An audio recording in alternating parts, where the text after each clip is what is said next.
혹시 집을 내놓으셨는데 몇 달째 소식 없이 감감무소식인가요? 왜 내 집만 안 팔리는 걸까? 대체 뭐가 문제일까? 수많은 고민에 밤잠을 설치고 계신가요? 놀랍게도 그 이유는 생각보다 단순할 수 있습니다. 바로 내 집은 특별하다, 내 집은 다를 거다 라는 막연한 기대 때문일지도 모릅니다. 오늘 영상에서는 단순히 매물을 내놓는 것부터 시작해서 매수자의 마음을 사로잡아 기분 좋게 계약서에 도장 찍게 만드는 심리 포인트까지 집을 빨리 그리고 제대로 파는 모든 노하우를 낱낱이 알려드릴게요. 여러분의 집을 팔리는 상품으로 만드는 비법 시작할게요. 오늘도 감사합니다.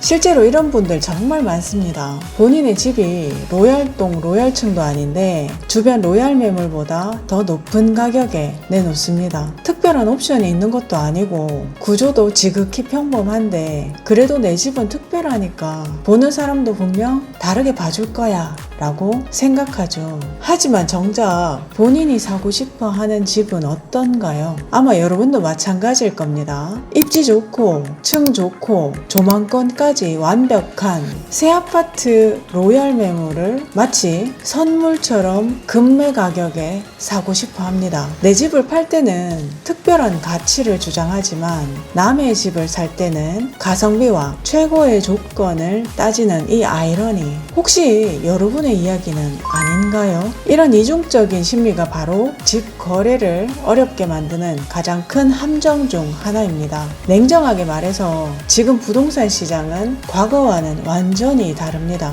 마이너스 프리미엄, 마피 물건들도 대부분 소진되었고 할인 분양도 좋은 동호수는 이미 다 주인을 찾았습니다. 이제 시장은 더 이상 무작정 오르지도 무작정 내려가지도 않는 합리적인 판단이 필요한 시기가 된 거죠. 결국 내 집이 시장의 현실적인 가치에 맞게 팔려야 우리는 다음 단계로 나아갈 수 있습니다. 팔리지 않는 집은 단순히 물건이 아니라 우리의 미래 계획을 붙잡는 족쇄가 될 수도 있다는 뜻입니다. 그렇다면 이 냉정한 시장에서 내 집을 가장 빠르고 효과적으로 잘 팔 수 있는 방법은 뭘까요? 집을 파는 과정에서 매도자들이 흔히 빠지는 몇 가지 착각이 있습니다. 이 착각의 덫에서 벗어나야 비로소 거래의 문이 열립니다. 첫 번째는 바로 내 집은 다른 집보다 특별한 가치를 가지고 있다는 착각입니다. 물론 여러분에게는 소중한 추억과 이야기가 담겨 있겠지만 매수자에게는 그저 객관적인 상품일 뿐입니다. 개인적인 가치와 시장 가치를 혼동하는 순간 집은 팔기 어려워집니다. 두 번째 착각은 급매물은 나와 상관없는 남의 이야기라고 생각하는 겁니다. 주변에 급매물이 쏟아져도 나는 괜찮겠지 라는 안일한 생각은 금물입니다. 시장은 언제든 변할 수 있고 매수자는 항상 비교군을 가지고 있습니다. 이 집이 급매로 느껴지지 않는다면 매수자에게는 더 좋은 급매물이 눈에 들어올 뿐입니다. 그리고 마지막 세 번째는 앞서 말씀드린 이중잣대입니다. 내 집을 팔 때는 로얄 매물도 아닌데 비싸게 팔고 싶어 하면서 정작 본인이 살 때는 로얄 매물만 찾고 급매만 원합니다. 팔 때는 특별함을, 살 때는 가성비를 외치는 이 모순적인 심리가 결국 거래의 발목을 잡는 가장 큰 원인이 됩니다. 이런 매도자의 심리를 깨닫는 것이 집을 잘 파는 첫 걸음입니다. 자, 이제 매도자의 착각을 버렸다면 다음은 매수자의 마음을 움직이는 심리 포인트를 이해할 차례입니다. 이 세 가지 핵심 포인트를 공략하면 여러분의 집은 매수자의 사고 싶은 집으로 바뀔 수 있습니다. 첫 번째는 바로 희소성입니다. 사람들은 뭔가 특별하고 얻기 어려운 것에 더 큰 가치를 느낍니다. 이 라인, 이 층은 매물이 정말 귀합니다. 거의 나오지 않는 매물이에요. 혹은 오늘만 벌써 두 팀이 단양하셨어요. 다들 진지하게 고민 중이십니다. 같은 중개사의 말 한마디가 매수자의 심리를 뒤흔듭니다.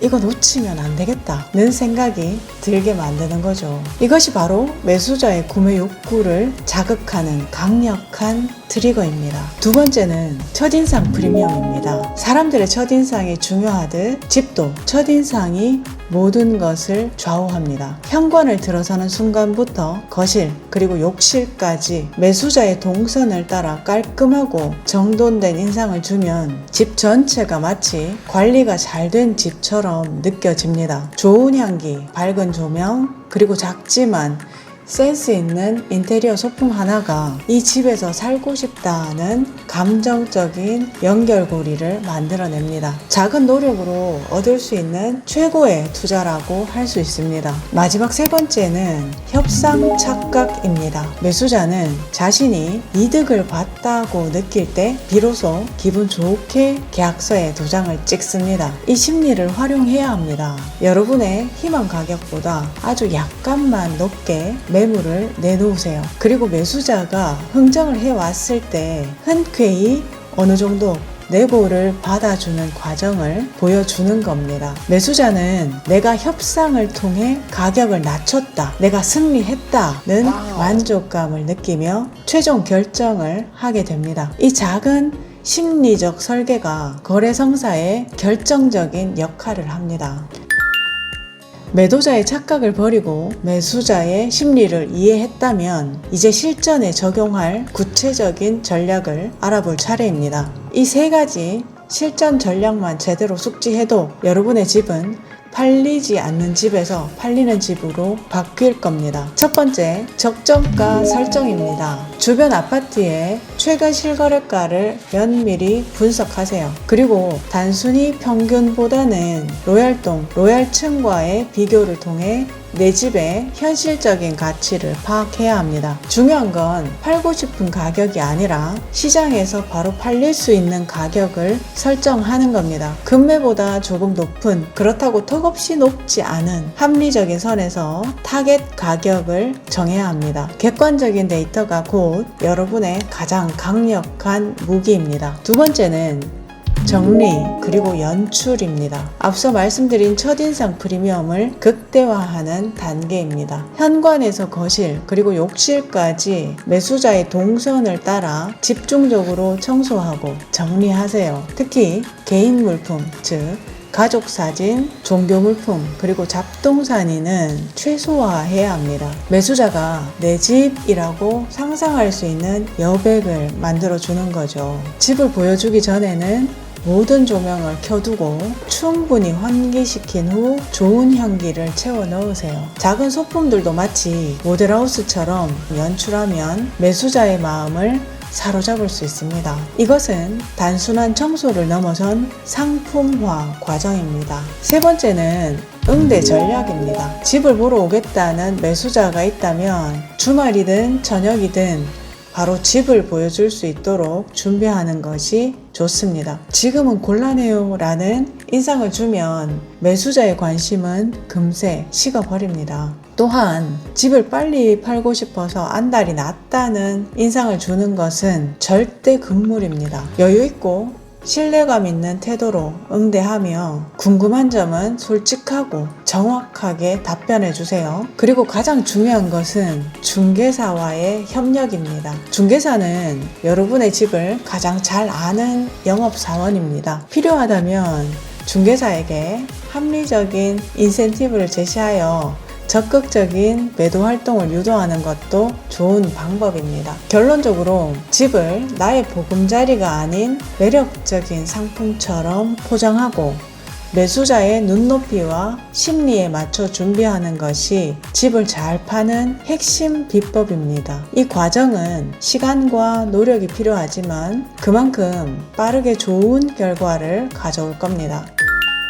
자, 오늘 우리는 집을 빨리 그리고 제대로 파는 방법에 대해 자세히 알아봤습니다. 다시 한번 정리해 볼까요? 첫째, 내 집은 특별하다는 매도자의 착각을 버리고 객관적인 시각을 갖는 것. 둘째, 매수자의 마음을 움직이는 세 가지 심리 포인트. 희소성, 첫인상 프리미엄, 그리고 협상 착각을 이해하는 것. 마지막으로 적정가 설정, 철저한 정리 및 연출, 신뢰감 있는 응대 전략을 통해 집을 상품화하는 것. 이 세 가지 핵심 원칙만 매도 과정에 적용해도 팔리지 않던 집이 팔리는 속도는 완전히 달라질 겁니다. 여러분의 소중한 자산이 원하는 시점에 원하는 가격으로 팔리기를 진심으로 응원합니다. 현장감 있는 생생한 부동산 이야기 IMTV를 구독해 두시면 이처럼 실전에서 바로 적용할 수 있는 꿀팁들을 계속해서 받아보실 수 있습니다. 다음 영상에서 뵙겠습니다. 감사합니다.